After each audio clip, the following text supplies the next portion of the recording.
Hi, very good morning. 360 అప్డేట్స్లో చాలా ముఖ్యమైన update ఏంటి అంటే, మనం వర్షం కోసం ఎదురు చూస్తున్నాం, కానీ వచ్చేది వర్షం కాదు, సునామీ, వరదలు అనే విధంగా యాష్ ముఫారే గారు అయితే సెలవిచ్చారు. అంత గట్టిగా చెప్పినప్పుడు మనం చాలా హ్యాపీగా ఉండొచ్చు. రాజుకి, ప్రభుకి ద్వేషం కలిగించే మాట మాట్లాడకూడదు. చాణక్య నీతిని మనమంతా ఆచరిస్తే అంతా మంచే జరుగుతుంది. వినయం అందరికీ అలంకారమేనండి. ఇక్కడ మనం జరుగుతున్న ప్రతి ప్రాసెస్ని కూడా ఎంజాయ్ చేస్తున్నామా, ఎంజాయ్ చేయలేకపోతున్నామా అనేది మనం డిపెండ్ అయి ఉన్నటువంటి ఫైనాన్షియల్ స్టేటస్ని బట్టి, మనం స్ట్రగుల్ అవుతున్నటువంటి ఫైనాన్షియల్ సిచ్యువేషన్ని బట్టి ఉంటుంది.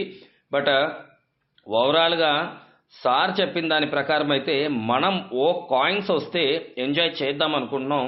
బట్ ఆ ఓ coins is equal to dollar అయినప్పటికీ మనకొచ్చే కాయిన్స్ మన వాలెట్కి చాలా భారీగా ఉండబోతున్నాయి అనే విషయాన్ని అయితే చెప్పారు. ఆ ఒక్క విషయంతో నా ఆలోచన నిద్ర పట్టలేదు రాత్రి. సో మనం జనం తెలిసి కూడా తప్పులు చేస్తుంటారు అనే దానికి మనం డిఫరెంట్గా ఉండాలి. మనం కంపెనీ చెప్పే ప్రతి దాన్ని అర్థం చేసుకొని ముందుకు వెళ్ళడం తప్ప ఇక్కడ మనకి వేరే అవకాశం లేదు. ఓ వెరిఫికేషన్ ఎప్పుడు వస్తుంది, పెండింగ్ విత్డ్రాలు ఎప్పుడు వస్తాయి అనేది సార్ మనకు చేసి చూపిస్తారు. సార్ చెప్పేది కూడా ఒక్కొక్కసారి వెంటనే జరగకపోయినా ప్రతిదీ జరుగుతుంది. కాబట్టి మనం ఇక్కడ సమయంతో పాటు ప్రయాణం చేయడం తప్ప మనకంటూ ప్రత్యేకంగా మరో దారి లేదు.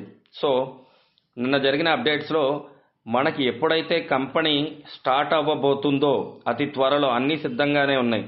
మేబీ నాకు తెలిసి అది ఎప్పుడు అనేది అనౌన్స్ చేస్తారు. అలా అనౌన్స్ చేసిన వెంటనే స్టార్ట్ అవ్వడమే మనకి ఫైనాన్షియల్ ప్రాబ్లం అనేది క్లియర్ అయిపోతుంది. ఈ ఒక్క విషయం నాకు బాగా నచ్చిందండి. వెరీ సింపుల్, ఇది బాగుంది.